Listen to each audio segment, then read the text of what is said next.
NSR movie రివ్యూస్కి స్వాగతం. ఈరోజు నేను ఒక తమిళ డబ్బింగ్ సినిమా గురించి షేర్ చేసుకోవాలనుకుంటున్నాను మీతోటి.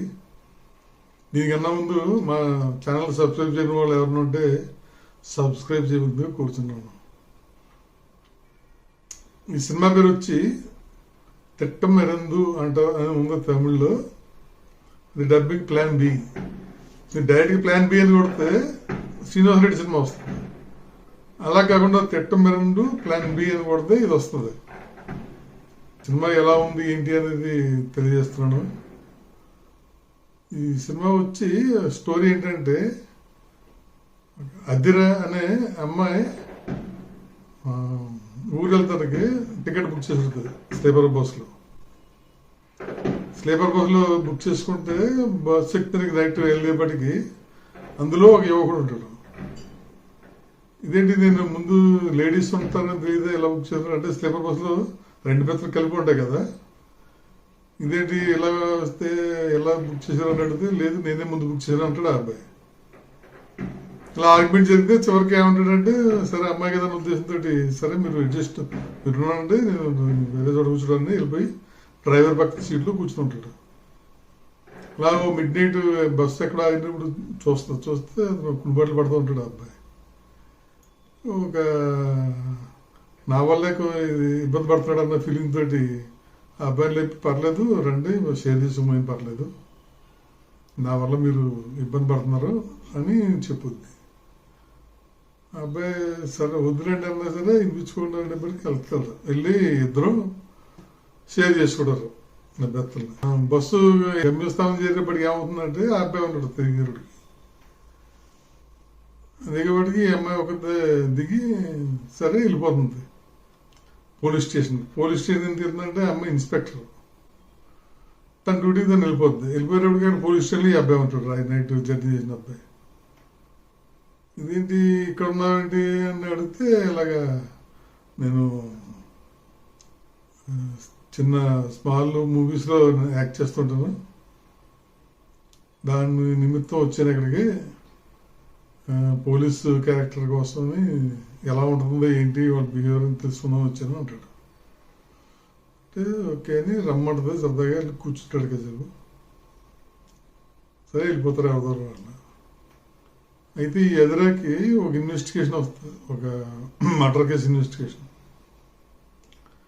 చేస్తూ ఉంటే మర్డర్ అయింది ఎవరో కాదు, ఈ ఎదుర స్నేహితురాలు, చిన్ననాటి స్నేహితురాలు దీపా సూర్య పేరు. ఆ సూర్య చనిపోయినట్టు బాగా క్లోజ్ ఫ్రెండ్ అవడంతో చాలా ఎమోషనల్ అయ్యి సీరియస్గా ఇన్వెస్టిగేషన్ చేస్తూ ఉంటుంది. చేస్తూ ఉంటే ఆ ఇన్వెస్టిగేషన్ ఎవరు మర్డర్ చేశారు అని అనుకుంటుంటే ఓ ట్విస్ట్ అవుతుందంటే అలా మర్డర్ కాదు, అది ఎవరు మర్డర్ చేయలేదు అని వస్తుంది. అదేంటి ఇది మర్డర్ చేయకపోతే చనిపోయి ఉంది కదా అని ఉద్దేశంతో వాళ్ళు అనుకుంటారు. మళ్ళీ ఇంకో ట్విస్ట్ వస్తుంది, లేదు బతికే ఉంది అని వేరే ట్విస్ట్ ఒకటి వస్తుంది అనుకుంటుంది ఈ అమ్మాయి. అనేప్పటికీ చివరికి అలా ఏంటి తన ఫ్రెండ్ నిజంగా చనిపోయిందా బతికుందా, బతికి చనిపోయినట్టు నటించిందా ఏంటి అనేది సినిమా. ఇంతకీ ఈ అబ్బాయి నైట్ జర్నీ చేశాడు కదా ఈ అబ్బాయి హీరోయిన్తో పాటు, ఆ అబ్బాయి ఎవరు, అతను పరిచయం కావాలని పెంచుకున్నాడా లేదంటే అసలు ఏంటి అనేది మిగతా సినిమా. ఈ మధ్యకాలంలో అసలు మతిపోయింది. ఆ క్లైమాక్స్ అయితే అద్భుతం, అసలు అద్భుతం అని కాదు, ఎవరు ఊహించిన ట్విస్ట్ అనమాట. అస్సలు మైండ్ బ్లాక్ అయిపోద్ది, ఏంటి ఇలా తీస్తారా అనిపించి ఇలా తీసాడు నిజంగా సినిమా. చాలా అంటే చాలా బాగుంది ట్విస్ట్. ఇంతకీ ఆ అబ్బాయి బస్సులో అబ్బాయి ఉంటాడు కదా, ఆ అబ్బాయి ఏంటి అబ్బాయి హీరో ఏంటి ఇలా ఉన్నాడేంటి ఇలా ఉందని మొహం ఏంటి ఇలా ఉంది అనుకుంటూనే ఉంటాం మనం. అనుకుంటుంటే లాస్ట్ క్లైమాక్స్కి అలా అబ్బాయిని ఎలా పెట్టుకున్నాడు ఎందుకు పెట్టుకున్నాడు ఆ క్లైమాక్స్కి దీనికి ఏంటి మ్యాచింగ్ అని చూస్తే బుర్ర తిరిగిపోద్ది సినిమా. అది ఆ ట్విస్ట్ చెప్తే మళ్ళీ మీకు ఇంట్రెస్ట్ ఉండదు, చూడండి, మిస్ అవ్వకుండా చూడొచ్చు. అంటే ట్విస్ట్ కోసం అసలు డైరెక్టర్ అసలు ఎంత హార్డ్ వర్క్ చేసాడో అనిపిస్తుంది ఆ అబ్బాయి సెలక్షన్ బట్టి. మీకే అర్థమవుద్ది క్లైమాక్స్ చూసిన తర్వాత ఇందుకోసం ఈ అబ్బాయిని పెట్టాడా ఇలా ఉన్నాడా అని మతిపోద్ది అసలు. నిజంగా అద్భుతంగా చేసాడు డైరెక్షన్.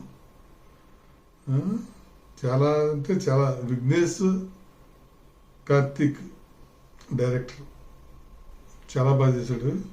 ఈ హీరోయిన్ వచ్చి ఐశ్వర్య రాజేష్. ఐశ్వర్య రాజేష్ తెలిసిన హీరోయిన్ కదా ఆవిడ. అది చూడండి.